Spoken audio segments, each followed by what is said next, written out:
cae presunto responsable de la matanza de 72 migrantes en San Fernando, Tamaulipas. El secretario de Gobernación instala mesa de seguridad en Michoacán. Destaca reducción de homicidios en México. Hacienda prevé un recorte de 135,000 millones de pesos al gasto de 2016. Dictan auto de formal prisión a uno de los implicados del caso Ficrea. Recuperan todos los cuerpos de las víctimas del accidente aéreo en Francia. Muere fiscal turco secuestrado por hombres armados en Estambul. Comenzamos con el análisis. ¿Qué tal? Muy buenos días, bienvenidos a la mesa del primer café. Muchísimas gracias por acompañarnos como todas las mañanas en este miércoles ya 1 de abril, estrenando ya definitivamente pasado el marzo. ¿Cómo estás, Paco? Muy buenos días, qué gusto estar contigo en esta mesa. Aunque hay vacaciones, las noticias no paran, ¿no? Y qué interesante la agenda, una agenda financiera, una agenda de seguridad y también a nivel internacional las cosas y los asuntos se siguen moviendo con las negociaciones nucleares que platicábamos ayer. Así es, así es. ¿Qué te parece si empezamos directamente con el PAI de la agencia Intélite con respecto a los anuncios que hizo el día de ayer la Secretaría de Hacienda que entrega este programa de presupuesto a la Cámara en el sentido de que anuncia ya recortes adicionales al presupuesto en 2016 con un 58% de los impactos en el sentido que reduce una vez más por segunda ocasión el recorte del presupuesto al 2016 en este tema un 259,000, 1.4 referente al PIB. Estaba calculado para el 2016 precisamente un PIB de 4.9% y en esta ocasión hacen una previsión hacia la baja, quedará entre 3.3% y 4.3% el PIB. Y la tasa de petróleo, que finalmente es la mayor razón por la cual se está haciendo estos recortes, entendiendo que también de alguna forma está resultando la reforma fiscal para ellos en este momento, fue tasado en $55 por barril en comparación de lo que costaba hace apenas un año, que son casi 95, 91 dólares con lo que se hizo el presupuesto para este 2015, en donde también de cierta forma entró el seguro contratado que no tienen ya para el próximo 2016 y se nota muy claro en este segundo ya recorte que hace la previsión la Secretaría de Hacienda ayer con respecto a estos números. $24 menos respecto al precio que se tenía pensado, $55 contra los casi 79 que se estimaban, 135,100 millones menos, 4.3 del gasto programable. Ahí la pregunta yo creo es, Juan Pablo, ¿en dónde? Es decir, antes ya habíamos visto que se preveía que podría ser en infraestructura, sí. Nadie cuestionó programas sociales, pero creo que este anuncio que ahora es abstracto, cuando vengan los detalles de dónde van a venir los recortes, creo que sí va a ser parte de la noticia también. Se liga de cierta forma el presupuesto base cero que también había propuesto el secretario de Hacienda con respecto a que todas las dependencias y lo que hablas también del tema de los programas sociales puedan ser revisados y en su caso recortados. Tendrán que ser muy eficientes en ese sentido, entendiendo el recorte presupuestal que están anunciando. Sí, ahora la forma de este comunicado junto con el de estamos recaudando más, o sí, la forma en la que lo pone el jefe del SAT, Aristóteles Núñez, es interesante porque están diciendo, creo que es parte del mismo mensaje, vamos a recortar, ¿no? Hace unos días tenemos que ser más eficientes y quién está compensando el gasto. ¿Por dónde, sí? Y ayer utilizó expresiones que me parecen interesantes porque habla ya del contribuyente en términos de responsabilidad social, en términos de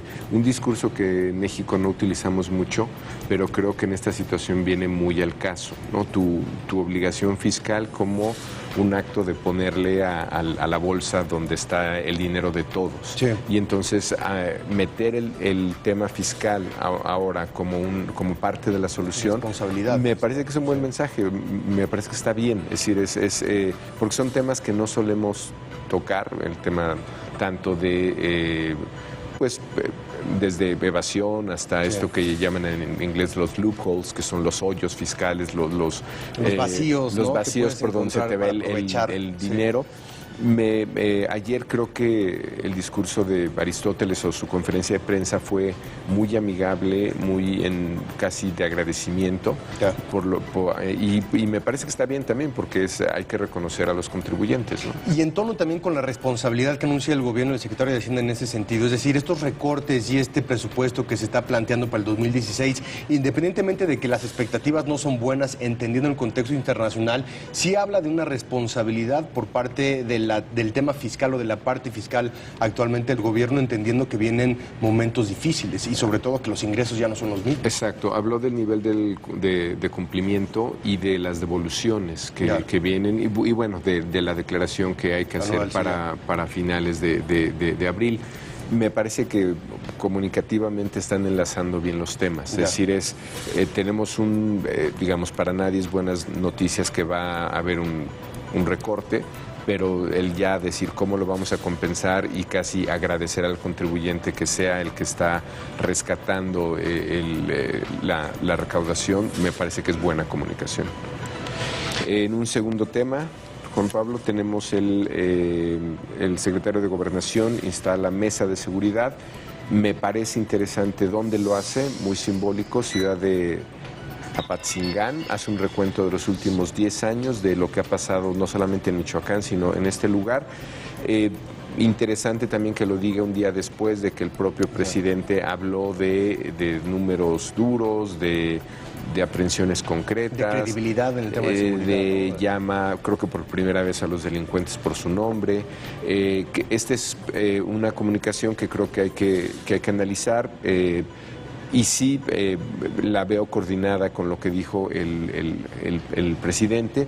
Interesante también quién se siente en esa mesa, porque está Marilena Moreira, a manera de aval y de reconocimiento. Y yo creo que es un caso muy evidente el de Michoacán. Es decir, a diferencia de lo que decíamos ayer tal vez no es buena idea que el presidente lo haya hecho su evento en el Estado de México. El lugar donde hace el evento el secretario de Gobernación creo que fue muy bien seleccionado, el Estado y el municipio. Ya lo estaremos platicando más adelante, pero también me gustaría conocer tu opinión con respecto a la advertencia que hace de ligar constantemente el tema de la seguridad al tema político y el hecho de que no lo van a permitir más, entendiendo precisamente las afectaciones que tiene y las intenciones que hay detrás de ciertos movimientos sociales para golpear y para evitar el tema de las elecciones, que una vez más allá del tema de la seguridad se pone en seguridad y se reafirma el hecho de que habrá elecciones y que no van a permitir más el involucramiento de la política en el tema de seguridad. Se nos olvida, pero recordarás que en la última elección en Michoacán había cuestionamientos de si era posible realizarlo o no y de si no era necesario un candidato de unidad. Esta fue una discusión que se dio en la última contienda donde ganó el exgobernador Vallejo. Creo que no estamos ahí y se nos olvida. Si damos por hecho que va a haber elecciones, damos por hecho que no hay ningún peligro, no hay ningún riesgo en ello y eso te habla de otra situación. O lo que conversamos aquí con el comisionado Castillo, ¿no? Donde hay ciertas actividades que ya se realizan de manera regular y simplemente las damos por hecho. Creo que sí es importante destacarlo y ponerlo en el tema electoral, es decir, esto es otro Michoacán, y otra vez creo que tienes razón. Vamos con el tercer tema, que tiene que ver con un impacto del 7% en los medios de comunicación, con el análisis que va a pedir el INE con respecto a la reprogramación del partido México-Brasil, este partido amistoso que tiene programado para jugarse el mismo día que se llevará a cabo la elección intermedia en nuestro país. No es la primera vez que hay un debate con respecto a los partidos de fútbol y al tema electoral. No sé qué tanto impacto, si hay alguna medición con respecto a si esto tiene algún impacto en el tema de la participación electoral, de la participación cívica de aquel día, o si de cierta forma es una excusa política únicamente para subir un tema que te va a dar controversia. Creo que el único que tenemos, si no probado, hay alguna evidencia, es en partidos del Mundial. Ahí sí hay un... que en el Mundial hubo esa discusión también. Ahí puedes hablar de abandono laboral, ¿no? Baja de la productividad y puedes hablar de otros fenómenos. No sé si estamos excediendo estas precauciones de la elección. No sé si también es algo un poco ofensivo para el ciudadano, ¿no? Tomar paternalista, este ciudadano alienado, que no... Y por otro lado es mezclar dos temas ya que me parece que deberían de correr por tanto análisis como pistas independientes, ¿no? Es decir, no puedes cambiar programas sociales, dejar de repartir, ¿no? Desde televisores, subsidios, o sea, paras el país, ¿no? Paras el país, porque, y otra vez regresamos al tema de Michoacán, ¿no? Uno de los argumentos para que ya no estuviera el comisionado Castillo era porque venían las elecciones, ¿no? Sí. Es decir, no hubiera mano ahí. No importa si hiciste buen trabajo en seguridad, no importa si pacificaste el Estado, lo lamentamos por los michoacanos, pero tiene que haber elecciones. Se fraseó, se dio ese argumento. Me parece algo similar, paremos el país, ¿no? Paremos el país porque tenemos en cualquier actividad un riesgo de que alguien utilice ese evento como un acto de campaña, como un acto político. No sé, esto me parece el exceso del argumento. Y a falta de ver el horario, digo, también finalmente un partido son 2 horas, entendiendo que empezar a las 6 o si fuera en la tarde 6, 7, 8 de la noche, ya la jornada electoral prácticamente está finalizada, y en caso de que fuera mediodía, de 12 a 2 de la tarde tampoco implicaría un espacio importante como para poder pedir en ese sentido una remoción del encuentro, pero vamos a ver. Digo, he de confesar que no siendo fan, ¿no? de este tal cual, digo, que no haya partido. Me parece que es excesivo para aquellos que, claro, ¿no? Que sí les importa y bueno, y si paras esto, ¿qué más estás dispuesto a parar? ¿No? Y por último, igual con el 7% de los impactos, ayer la presidencia notificó a la Cámara de Diputados a la Cámara de Senadores el viaje que hará el presidente Enrique Peña Nieto a Panamá los días 10 y 11 de abril. Estará asistiendo a la cumbre americana, importantísima porque hay temas relevantes en donde México podría tomar una posición de liderazgo que tanto hemos insistido, sobre todo en estas últimas épocas. Hay un tema fundamental que se va a tocar en esta cumbre americana que tiene que ver con la situación entre Venezuela y los Estados Unidos. Más allá de las reuniones y de la invitación que ya también la presidencia detallaba precisamente en este permiso al Senado, lo importante tiene que ver con la situación en estos momentos entre Estados Unidos y Venezuela, de qué forma México podría representar un enlace o un arbitraje, cierto arbitraje entre este conflicto y entre estos dos países, entendiendo que precisamente necesita un liderazgo en la región actualmente, más allá de lo que se puede llegar a decir. No nos hemos metido mucho en el tema, pero ha habido una cantidad importante de análisis y editoriales, incluyendo la de Vargas Llosa el fin de semana en El País, de una crítica, pues a mí me parece muy argumentada de cómo es que no se han metido otros liderazgos de la región, le hace México, le hace Brasil, Colombia en alguna medida o España, para mediar en este tema, porque para tomar alguna posición respecto a Venezuela en general, después, en el mejor de los casos, ser un mediador, pero me parece que ha habido ya, por lo menos en las últimas 3 semanas, artículos como el del ex canciller Castañeda, Naim en el contexto internacional, un venezolano, donde sí están pues hacen un llamado por una reunión de esta naturaleza, es decir, lo que se va a debatir ahí en la circunstancia actual sí es muy relevante. Y es muy relevante para nuestro país en términos regionales. Creo que es algo de lo cual no hemos hablado mucho, pero sí en secciones internacionales en las últimas 3 semanas ha habido muchas preguntas, muchos cuestionamientos de México qué posición va a tomar, y ya sea como mediador, claro, o ya sea para condena una condena, partes, exacto, sí, claro, sobre lo que está pasando en Venezuela, pero ciertamente el silencio no es buena idea. Sí, más allá de las expresiones parlamentarias, que es lo que ha habido sobre todo en los países latinoamericanos y de grupos parlamentarios, ni siquiera en un mensaje en conjunto, ha habido una falta de solidaridad para la región, para con no solamente Venezuela, Nicolás Maduro con este bloque bolivariano, sino entendiendo que no toda la región administración es eso, ni es esa política. El presidente Barack Obama, en un movimiento estratégico interesante, invitó a la presidenta de Brasil, Dilma Rousseff, a visitar Washington, a visitar la Casa Blanca en una visita oficial, precisamente para tener un acercamiento con un país latinoamericano, y vemos claramente la intención de Estados Unidos de estar buscando países que puedan mediar entre ellos y Venezuela.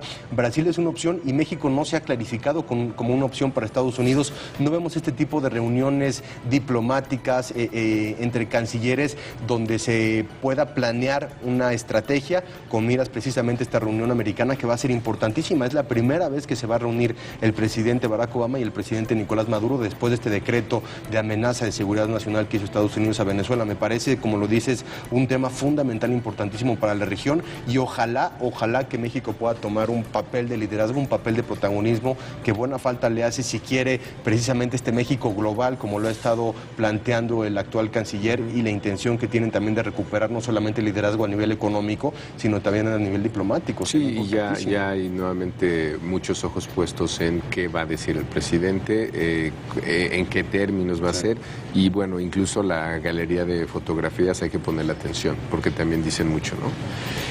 Primeras planas, Juan Pablo, recomendar un artículo del Universal, una especie de mapa de riesgo, que es su nota de primera plana.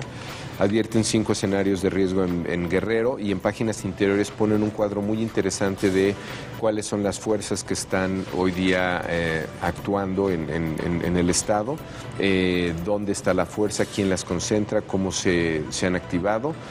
Yo creo que es un artículo clarificante de lo que está pasando en el Estado y quiénes son los actores. Ayer una confrontación entre policías comunitarias en Guerrero con 4 muertos, inclusive 40 secuestrados entre los dos grupos, que de alguna forma lo único que hace es sumar al conflicto magisterial, al conflicto social, al conflicto importante en los sectores guerrerenses, y vemos que las policías comunitarias que no habían dado nota, que no habían estado subidas en el tema crítico de la violencia de seguridad en Guerrero, ya también están dentro del esquema, por lo menos mediático, en estos momentos. Así es, este mapa, que me parece útil, te pone en un cuadro al Movimiento Popular Guerrerense, a la CETEG, ¿no?, a la coordinadora de la cual hemos hablado mucho aquí, y Raimundo se ha referido a ella como la coordinadora, no solamente de los maestros, sino coordinadora de estos movimientos, y en este cuadro explicativo aparece al centro, ciertamente, de estos movimientos, las FARC, las Fuerzas Armadas Revolucionarias del Pueblo, el ya bien conocido EPR, Ejército Popular Revolucionario, y derivación el ERPI, el Ejército Revolucionario del Pueblo Insurgente.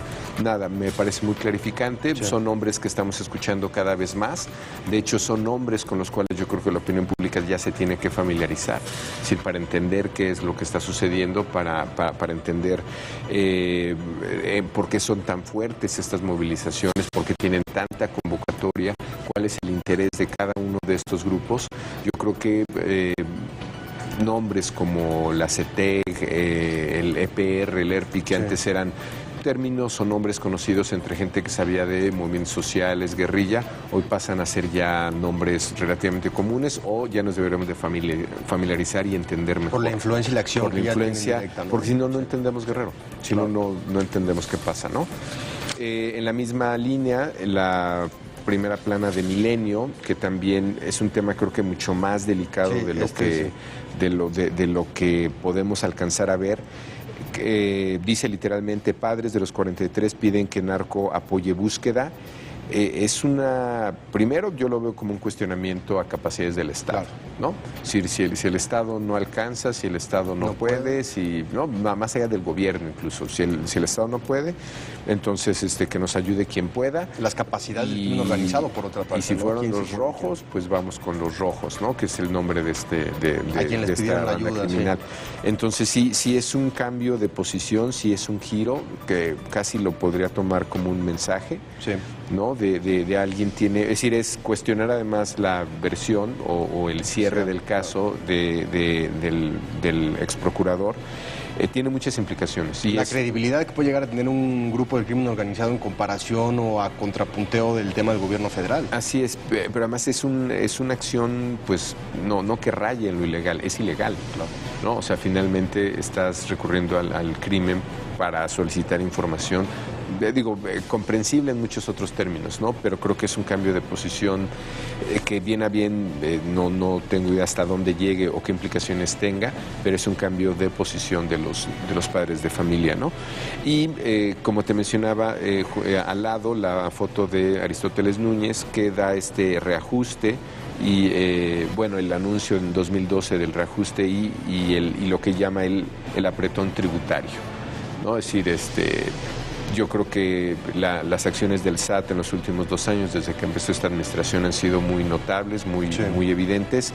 Creo que lo que está diciendo va a seguir teniendo mucha presencia el SAT, ¿no? Y en información internacional, en las portadas internacionales, me gustaría destacar, y vaya que hay temas importantes que ver, los estaremos platicando más adelante. En primera instancia, New York Times en su primera plana habla sobre el reporte que dio Lufthansa el día de ayer, que publica que desde el año 2009 Lufthansa tenía conocimiento acerca de las tendencias suicidas del copiloto Andreas Lubitz, que fue finalmente el piloto que derribó el avión, y el día de ayer Lufthansa hace del conocimiento público que ellos conocían acerca de la situación emocional, de la condición de este copiloto, y aún así los filtros y el tema de la organización dentro de la compañía fallaron, y lo que llevaron a que este piloto pudiera estar conduciendo el avión hace 2 semanas. Me parece una información muy interesante. También el día de ayer se da a conocer que Lufthansa tiene ya $300 millones apartados, independientemente de los $150,000 que ya le entregó a las deudas a cada una de las familias, entendiendo que hay una demanda muy importante, que sí hay vacíos y que sí hay responsabilidad de la empresa en todo en todos los hechos, desde el tema del análisis hasta el día del accidente. Creo que es un artículo, por lo que yo alcancé a ver en medios internacionales, que desconcertó a muchos, porque por la transparencia, por la claridad. No sé si porque sepan que eventualmente esto se iba a saber, entonces pues no es exactamente inoculación, pero yo lo dije primero, fui el primero en reconocerlo. Han estado habiendo muchas filtraciones mediáticas y mucha desinformación en ese sentido. Creo que también la intención de Lufthansa como empresa de retomar el control. Ayer se viralizó también en redes sociales un mensaje de un piloto de Lufthansa que habla con los pasajeros antes de despegar, les da un mensaje muy emotivo, explicándoles y exponiéndoles que él también quiere llegar a casa, es decir, una cercanía del piloto con el público, y se ve también ahí parte del control de daños y este tipo también de percepción para el público que tiene que solucionar inmediatamente Lufthansa. Lo hace a través de la transparencia, del dinero y de, por supuesto, el tema del servicio y la seguridad para los pasajeros. Así es, y son reacciones adelantadas, o tal vez ya está en este manejo de que no mostró al principio, está mucho más sensible, pero más allá de la nota, a mí me llamó la atención que tomó por sorpresa a muchos. Es decir, no dices estas cosas hasta que no te cachan, casi, ¿no? Hasta que no estás obligado a decirlo. Y a muchos se les hizo como que se estaban adelantando demasiado, pero yo creo que es porque eventualmente se iba a saber. Temas importantes, las negociaciones de Irán y las elecciones en Nigeria. Más adelante ya les estaremos comentando y platicando aquí en la mesa del primer café. Vamos a un corte, regresamos, no se vaya.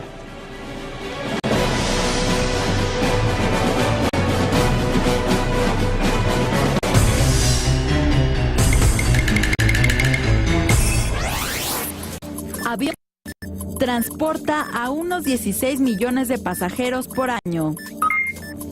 Hasta octubre de 2014, volaba una flota de 78 aviones.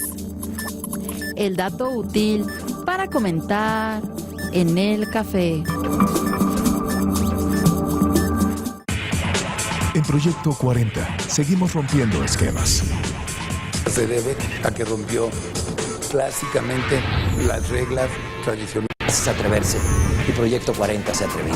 Es poder visitar los lugares más peligrosos, más escondidos. Es ser intrépido, es atreverse, es no medir los riesgos, es ir con todo.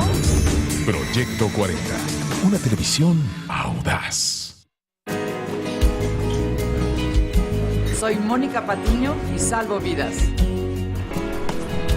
Soy Moisés Muñoz y salvo vidas. Tú también puedes salvar vidas con la colecta nacional de la Cruz Roja Mexicana. Soy Luis Felipe y a mí la Cruz Roja me salvó la vida. Cruz Roja Mexicana. ¿Cómo estamos hoy en términos de la seguridad? Bueno, Miguel, es que es imposible vivir con el salario mínimo que tenemos actualmente. ¿Hubo enfrentamientos en Iguala? Es tu derecho preguntar y su obligación responder. Jorge Fernández Menéndez y Viviana Belsazo cuestionarán audazmente a los rostros del poder lo que tú quieres saber. Aquí todo es personal. Lunes a viernes, 21 horas. Proyecto 40. Hola. Lucy, soy Liam. Nos conocimos en Dublín. Liam. Sí. Todo el mundo está allá. Yo voy en un minuto, ¿sí? Sí. Jonas, él es... Liam. Él es... Sí. Hola. ¿Usaste condón o no? Sí, claro. ¿Viste cómo se la ponía? Sí. Enséñamelo. Black Mirror, primera temporada. Gran final, jueves 22:30 horas. Proyecto 40. Yo calculo que estamos muy cerca de conocer el aspecto de ese hombre. No creemos en una idea, creemos en un hombre. En Semana Santa te presentamos un especial audaz y sin precedentes que revelará el misterio más grande del Hijo de Dios. Si alguien ama a Jesús, ¿por qué no iba a querer verlo como se veía en 3 dimensiones? El verdadero rostro de Jesús. Jueves y Viernes Santo, 17:30 horas. Aquí ni el Feng Shui ni los horóscopos son tan atinados como nuestros comentarios. Vean, por ejemplo, la imagen, qué bonita de estos premios BAFTA. Y piensen en este momento en los premios TV y novelas. De verdad, espantoso. No sé si era una esponja de baño, un algodón de azúcar. Siento que en este momento ya me empieza a desesperar que sigan haciendo exactamente. Todos los miércoles, la audacia de Horacio Villalobos, Pilar Bolívar y Mauricio Valle dictará la suerte del mundo del espectáculo. 22 horas. Proyecto 40.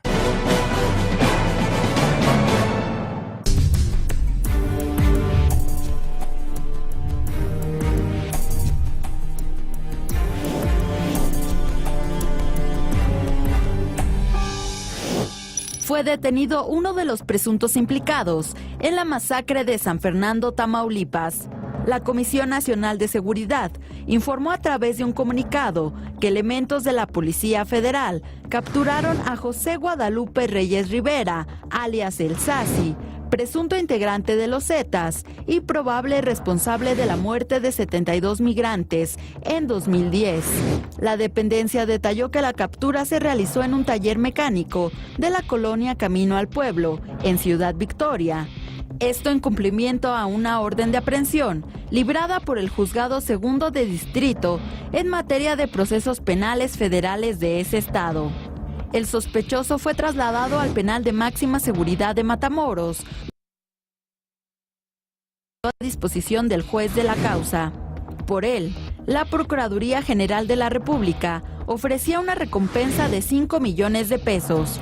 Los hechos ocurridos en San Fernando, Tamaulipas, se conocieron el 23 de agosto de 2010. Ese día, fueron localizados 72 cuerpos de migrantes centroamericanos, quienes presentaban huellas de tortura. Se trataba de 58 hombres y 14 mujeres. Entre ellos se encontraban 21 hondureños, 14 salvadoreños, 10 guatemaltecos, 4 brasileños y 1 ecuatoriano. De acuerdo a las investigaciones, habrían sido secuestrados por parte de sicarios de los Zetas. Este grupo criminal exigió dinero a las familias de los migrantes para dejarlos en libertad. Al no obtener el pago, propusieron a los retenidos formar parte de sus actividades ilícitas. Al negarse, los migrantes fueron asesinados. 17 policías municipales han sido involucrados en estos hechos. Aparentemente realizaban labores de halconeo, vigilancia e intercepción de personas a cambio de un pago por parte de los Zetas. Otra de las personas quien las autoridades federales han relacionado en este caso es Omar Treviño Morales, alias el Z42, quien fuera líder de este grupo delictivo y se encuentra detenido desde el pasado 4 de marzo. Entre las acciones violentas atribuidas a dicho grupo delincuencial destacan, entre muchas otras, el secuestro y homicidio de migrantes en San Fernando, Tamaulipas. Pero este no es un hecho aislado. Entre abril y mayo de 2011 aparecieron 193 cuerpos en 47 fosas clandestinas en este mismo municipio. Regresamos con nuestros analistas a la mesa de El Primer Café. Y este caso, bueno, prácticamente los dos casos de San Fernando fueron muy significativos, sobre todo también para la época en la que vivía el país, este tema de la guerra en contra del narcotráfico, también el fenómeno de los migrantes, que al final de cuentas fue un fenómeno de migrantes que iban de Sudamérica, de Centroamérica a los Estados Unidos, pasando por nuestro país en un momento en el cual los grupos del crimen organizado, específicamente los Zetas, tuvieron que diversificar de cierta forma sus actividades criminales y se fueron contra los migrantes, entendiendo el valor que representaban tanto en fuerza laboral como por otra parte en un tema de secuestro y de dinero a las familias centroamericanas de donde partían. Importante que se traslade en estos momentos esta detención al 2010 y al 2011, en un momento en el cual el país ya no está y ya no es esa temática precisamente. Es interesante otra vez como mensaje porque es una especie de no importa hace cuánto pasó, no importa si, digo, refrescar estos eventos en la memoria pública no es de lo más agradable, pero también es un mensaje de prevenir o recortar la impunidad, ¿no? Es decir, no importa si fue en el 2005, 2006 o hace tantos años, no es tan lejano, pero es decir, eventualmente esto sucede, eventualmente capturamos a los responsables. Me parece que es muy buen mensaje y no necesariamente, digo, es un presunto responsable, pero ciertamente pues es de los casos más escandalosos que hemos tenido, yo creo, en violencia, en el conocimiento de los detalles. Recordarás que hubo por lo menos uno de estas personas que escapó y detalló. Que a partir de ahí fue el conocimiento que tuvieron así de las es. Yo creo que sí es ajustar cuentas, ¿no? Es decir, no importa cuándo y hace rato lo decías, es cerrar casos de la administración anterior. Ahorita vamos a pasar al tema del secretario de Gobernación con la instalación de la mesa de seguridad, pero me parece muy interesante el hecho de que sí, nombres como el Chapo, nombres como la Tuta, nombres como el Z42, inclusive están subidos a nivel mediático dentro de la campaña del gobierno federal. Es decir, sí estamos viendo constantemente, ayer lo platicamos, temas de seguridad siendo protagonistas de la agenda mediática y los actores principales del gobierno federal subiéndose al tema precisamente de la seguridad, entendiendo que quizá tanto los números y las cifras como el tema de los nombres y el impacto mediático en estos momentos y en ese sentido puede jugar a su favor. Es un tema electoral, sin duda, ¿no? Digo, esto no son acciones electorales. Claro. Digo, no me cabe la duda que hay quien lo pudiera ver así, ¿no? Pero sí creo que hacer este recuento, y eso nos lleva eventualmente a la reunión que tuvo el secretario de Gobernación ayer, a la instalación de la Mesa de Seguridad y Justicia, pero sí creo que nuevamente el tema de la percepción pasa por otra pista, ¿no? Estos hechos, estos anuncios son importantes, pero no dejamos de hablar de los grandes crímenes. Y no necesariamente de la seguridad cotidiana, que pasan por dos pistas distintas, ¿no? Que pasan otra vez por una cosa es cuánta gente capturas, qué pasa con la guerra, bueno, el combate al narco, otra cosa es qué pasa con tu seguridad cotidiana, que ese es otro tema, ¿no? Precisamente vamos con información sobre delincuencia organizada que ha disminuido, está en un 34% en Michoacán. Esto lo reveló el secretario de Gobernación, Miguel Ángel Osorio Chong. Al instalar la Mesa de Seguridad y Justicia en Apatzingán, Michoacán, el secretario de Gobernación, Miguel Ángel Osorio Chong, destacó que la política de seguridad nacional avanza por buen camino. Resaltó que los crímenes relacionados con la delincuencia organizada han disminuido hasta 34% en comparación con el inicio de la administración federal. En el caso específico de Michoacán, el titular de la SEGOP destacó que la seguridad ha mejorado de tal manera que en tan solo un año se ha colocado entre las 7 con menor índice delictivo a nivel nacional. Solo con nosotros mismos hemos bajado un 16% de incidencia delictiva, en homicidio doloso un menos 38%, en secuestro un menos 85%, en extorsión un menos 83% y en robo de vehículo con violencia un menos 27%. En Apatzingán, los homicidios dolosos han bajado un 38% y la extorsión un 55%. Osorio Chong puso en marcha los trabajos de las mesas, acompañado del comisionado para la Seguridad Nacional, Monte Alejandro Rubido, del gobernador de Michoacán, Salvador Jara, y del subsecretario de Prevención y Participación Ciudadana de la SEGOP, Roberto Campa, entre otros funcionarios de la entidad. Estas mesas son espacios directos, sin intermediarios y sin restricciones, para dialogar con ciudadanos que representan la gran pluralidad de Apatzingán.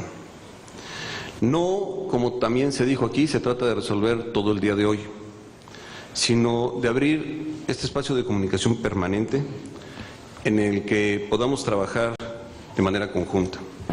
Antes de concluir, el funcionario federal pidió al gobernador de Michoacán institucionalizar por decreto la permanencia de estas mesas de trabajo, las cuales ya operan en Morelia, Lázaro Cárdenas y Uruapan. Regresamos con nuestros analistas a la mesa de El Primer Café. Uno de los grandes señalamientos, Paco, que han hecho con respecto a los números de los gobiernos es la veracidad que tienen los números y las cifras con respecto sobre todo a cuando disminuyen y cuando tenemos organizaciones, asociaciones civiles, en este caso de seguridad, que constantemente están revisando los números. ¿Qué podemos interpretar o qué podemos ver con estas cifras que está presentando actualmente el gobierno y si ves una disyuntiva con respecto a otras cifras que están presentando organizaciones civiles? Yo creo que no va a dejar de ser un tema debatible. Sí creo que hay un argumento fuerte cuando dice el secretario de Gobernación que bajó 6% el número de homicidios por 100,000 habitantes, ¿no? El número que él da es de 19 por 100,000. Durante la administración del presidente Calderón llegamos a tener hasta 22 y el argumento ahí siempre fue bueno, a ver, si Brasil tiene 25 Exacto. por cada 100,000, si Colombia está en 30 es bajo, si Venezuela no está en 35 y ya no digamos ciudades pues dramáticas como el caso de San Pedro Sula en Honduras que llega a tener 98 o el caso de Caracas en Venezuela que está sobre 125 muertes por cada 100,000 habitantes. Hay un tema, ¿no? Es decir, de hecho yo creo que esta numeralia sería un poco la que haría falta en este tipo de comunicados. Ya. Es decir, ok, bajó 6% y cuánto tenemos y cuánto se tiene en otros lugares, es decir, qué significa ese número. Ahí tiene, digamos, la perspectiva comparada sería muy útil, yo creo. Cuando habla de extorsión, una baja del 55%, es decir, que poner el número nacional y poner el número de Michoacán viene mucho al caso, porque ahí no hay mucho debate. Yo creo que el debate que se sigue dando con otros analistas como Alejandro Ope, como bien señalas, con activistas sociales como México SOS, como digamos la propia Moreira, que estuvo ahí, que ayer validó. Yo creo que sí dicen que en situaciones como las que tenemos hoy, o eso lo escuché de algún analista inglés, es normal este debate por los números, ¿no? El debate por las percepciones, que eventualmente a lo que deberíamos de llegar es que tanto organizaciones civiles como el propio gobierno, incluidos organismos internacionales, lleguen a decir, ok, si el número es 18, el número es 19, sí. ¿no? Hoy día yo creo que nuevamente, esta estrategia de comunicación es voy al lugar donde el número no es debatible. Michoacán no es debatible. Michoacán está... Los resultados son un hecho, pero eso no necesariamente mejora los números o el debate que hay sobre otros números a nivel nacional, ¿no? Entonces creo que escogieron bien el lugar, creo que es un comunicado cierto, creo que hace mucho énfasis esto no es nada más un tema de debate, aquí tenemos esto muy concretito, lo hace bien, lo hace en el lugar adecuado, pero eso no va a cambiar la discusión nacional. Y la referencia que hace también a la intención que tienen ciertos sectores de ligar forzosamente el tema de la seguridad al tema político y el hecho de que no lo van a permitir fue muy enfático, inclusive en cómo lo dijo, en la manera en la cual se expresa y las formas que también son importantes en ese sentido. ¿Qué haces de esta advertencia quizá que hizo ayer el secretario de Gobernación? Yo creo que estando en gobierno, estando en esta administración, sin duda debe ser un poco incómodo que haya cuestionamientos por logros tan concretos, ¿no? Por ejemplo, en la nota anterior, la captura de un delincuente como el Sasi, de un evento tan delicado de estos que impactan a la opinión, o nuevamente que el presidente llame por su nombre a algunos de estos delincuentes que se han capturado. Yo creo que habla de la necesidad de reconocimiento. Es decir, está bien, cosas, puede que haya otros temas debatibles en gestión, ¿no? Pero en esto no nos pueden cuestionar, ¿no? En esto no pueden decir que no está pasando o que no está mejorando. Otra vez, creo que son dos discusiones distintas. Una es el combate al narco y otra es el crimen común. Y yo creo que buena parte también de lo que la sociedad está pidiendo es esta parte del crimen común, que sí va en estos números de baja de 55%. Pero no pega en la percepción general. En la extorsión. Pues según INEGI no. Según INEGI habrá que ver el siguiente reporte. Y no tendría por qué finalmente. Lo que pasa es que tu seguridad personal depende de lo que pasó ayer en tu cuadra y de lo que pasó ayer en tu colonia y de lo que... Para esos efectos Michoacán queda muy lejano, la situación de Michoacán queda muy lejano, queda cercano para los empresarios que estaban siendo extorsionados, que representa un sector muy pequeño si tomas como parte toda la percepción general de la República. Exacto, entonces está muy bien ubicado el lugar, está muy bien pensado, pero como bien señalas, bueno, si tú vives en esta ciudad o en algún otro, podrías marcar hasta cierta línea de esto no me toca a mí, ¿no? Qué bueno que mejoró Michoacán, pero eso no mejora las condiciones generales del país. Por eso creo que es interesante la forma en que hace el anuncio, los números que da, un poco el reclamo que hace de esto no me lo pueden cuestionar. Pues sí, pero no deje de ser Michoacán, ¿no? ¿Crees que sigan subidos en el tema de la seguridad? No hay forma de que no. No hay forma de que no. Al principio no querían. Así es, y bueno, que ese es otro tema. Han tenido que regresar a tocar estos temas y además estos números, ¿no? Mientras les sean favorables, mucho más. Así es. Son las 7 de la mañana con 48 minutos. Vamos un corte, no se vaya, regresamos con más información aquí a la mesa del primer café.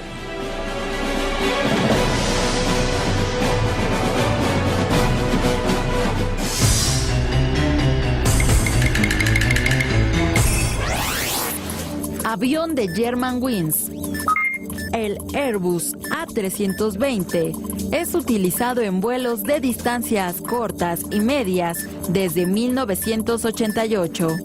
El mismo modelo de avión ha registrado 5 accidentes mortales desde el mismo año. El dato útil para comentar en el café. Ir al cine es todo un viacrucis. Largas filas para adquirir tus boletos. Mucha espera para comprar las palomitas. Nunca falta el niño que llora. ¿Quién habla por celular? O quien le pega a tu asiento. El cine se tiene que disfrutar. Hazlo desde la comodidad de tu casa de lunes a viernes a las 15 horas. Cinema 40. Una mirada audaz al séptimo arte. ¿Qué es ser criticón? Es hablar por hablar y juzgar sin estar informado. ¿Qué es ser crítico? Es hablar con base en conocimientos y tener la experiencia para juzgar. Aclarado esto, es fácil saber que criticones existen muchos, pero críticos, solo Álvaro Cueva. Sí, es muy cierto. Siendo así, el contenido de la gran pantalla chica será juzgado audazmente por él en alta definición. Así es esto, chéquenlo. Sábado 20 horas. Proyecto 40. Esta semana en Vértigo. Inédito ajuste al presupuesto anual. Conozca a detalle la propuesta del Ejecutivo para distribuir mejor el gasto público y hacerlo más eficiente. Compra Vértigo hoy mismo. Descarga nuestra app. Creer en alguien sin la certeza de su existencia siempre es difícil para aquellos que carecen de fe. Pero es la misma fe la que no deja lugar a dudas de que existió un hombre audaz y amoroso que dio su vida para salvar la nuestra. Jesús. En Proyecto 40, su legado, misterios y enigmas serán revelados. El pulso de la fe. Domingos 16:30 horas. Proyecto 40.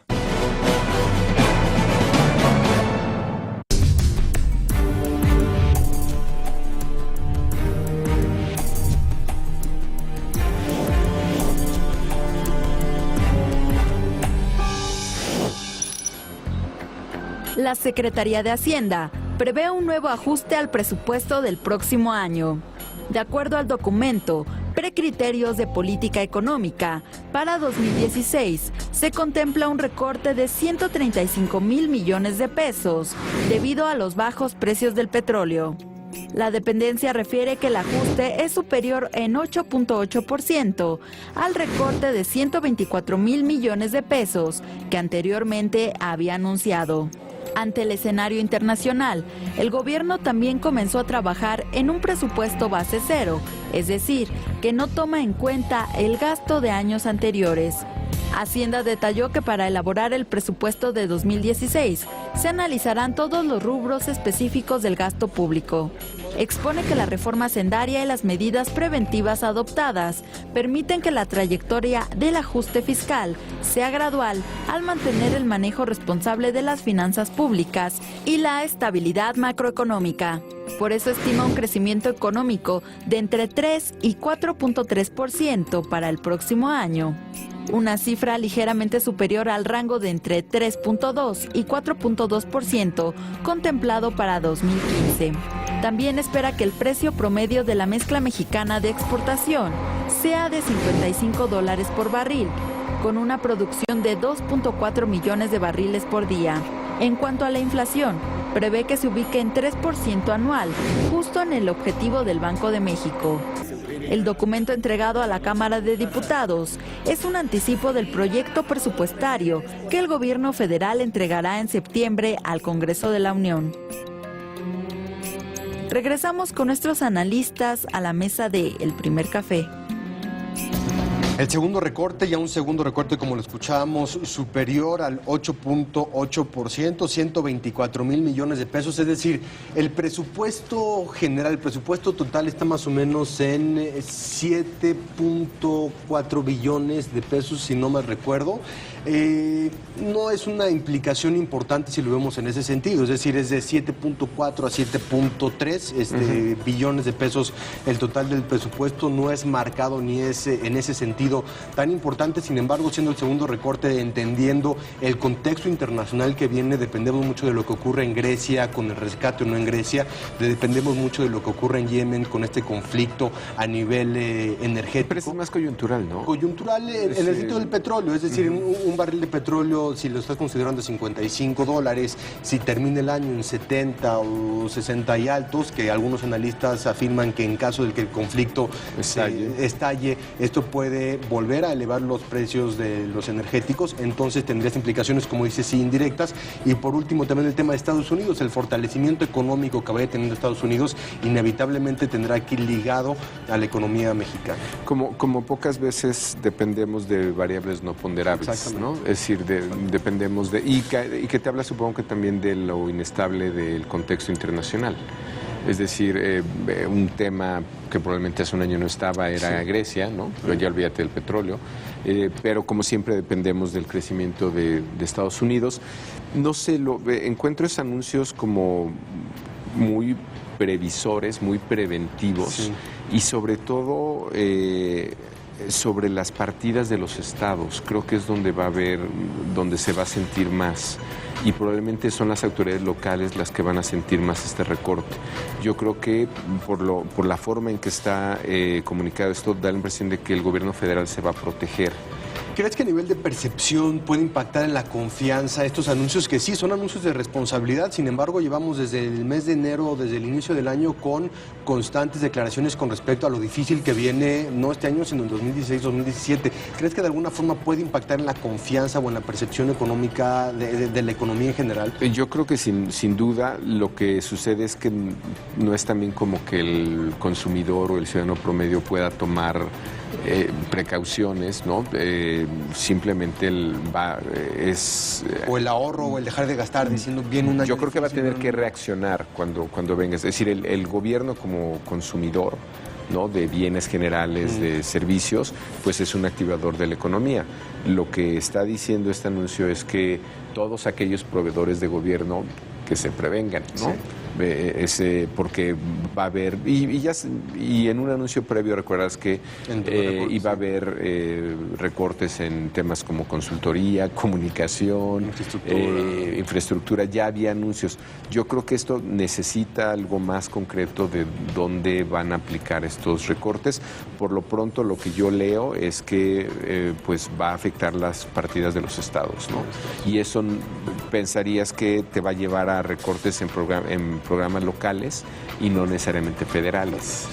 Que eso... ¿Dónde se pueden duplicar ahí los programas? O donde puede que el gobierno federal se proteja más, ¿no? De cuánto le afectan esos recortes. Vamos con más información. La Gendarmería francesa desmintió que existe un video de la tragedia del avión de Germanwings como el día de ayer se había filtrado. En cambio, se ha intensificado ya la búsqueda de la segunda caja negra de la aeronave siniestrada.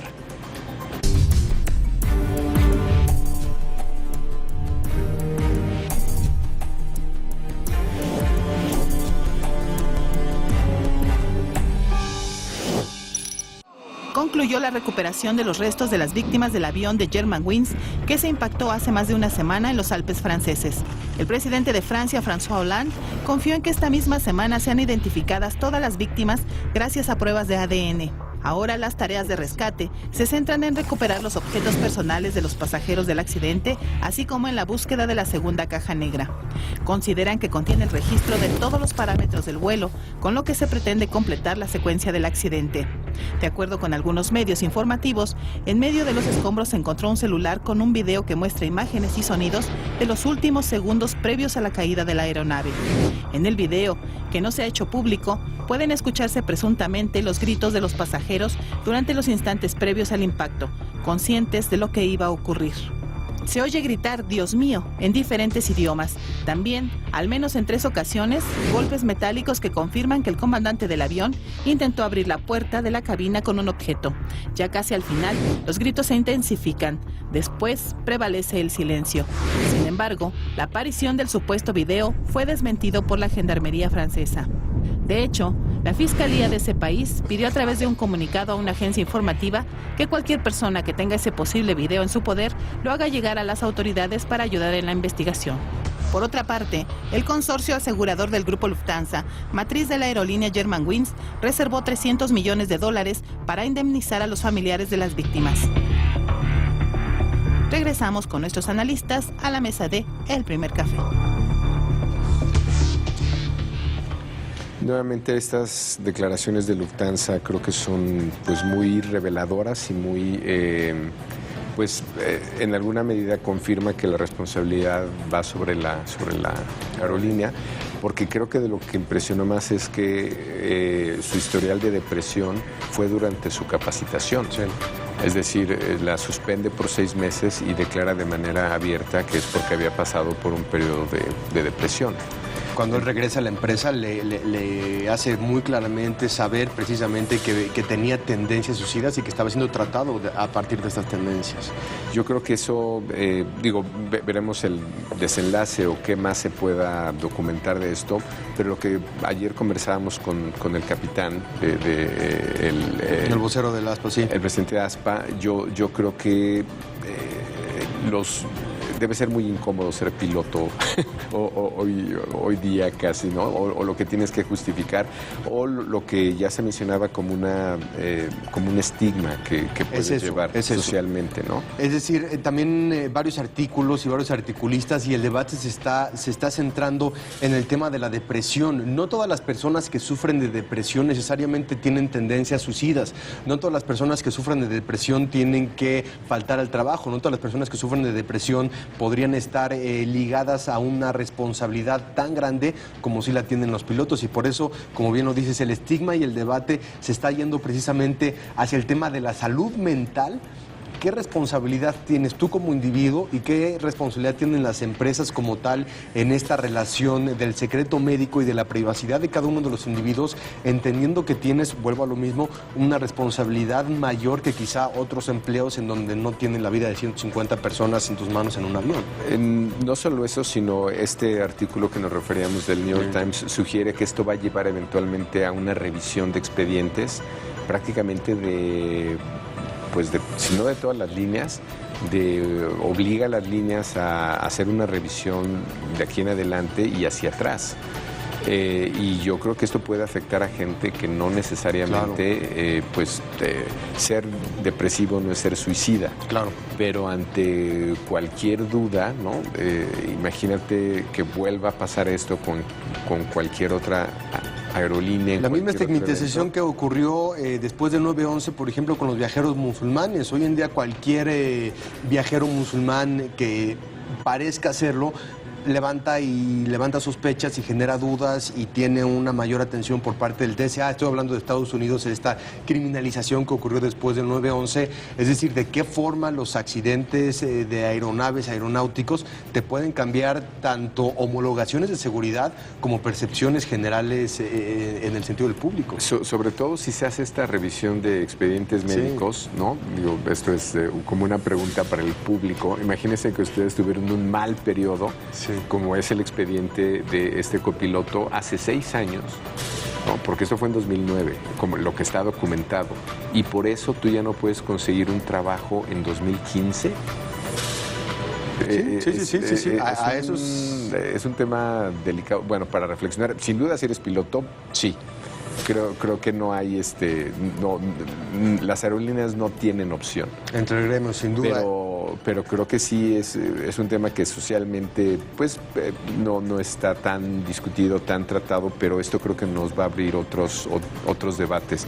Pero para allá van las aerolíneas, según dice este artículo del New York Times. Y por otra parte, en temas de investigación queda ya prácticamente poco o nada, lo escuchamos en la nota, ya han sido recuperados prácticamente todos los restos de las personas que viajaban. Ahora lo único que queda es identificar, cruzar los ADN de las familias para poder entregarlos como tal. El tema de las indemnizaciones, los dineros, las demandas, ahora será importantísimo para Lufthansa. Al parecer no las estará peleando, sino más bien quizá lo que pretende es finalizar con esto lo antes posible para pasar a lo siguiente. Veremos también los gobiernos de Alemania y los gobiernos de Francia en qué instancias finalizan la investigación, si hay responsabilidades más allá del piloto, y en ese sentido será muy importante estar al pendiente también con las connacionales mexicanas que viajaban en este avión. Parece que les dieron $55,000 de emergencia, estaban planeados 150,000 como sugerías, pero todo apunta que se van a exceder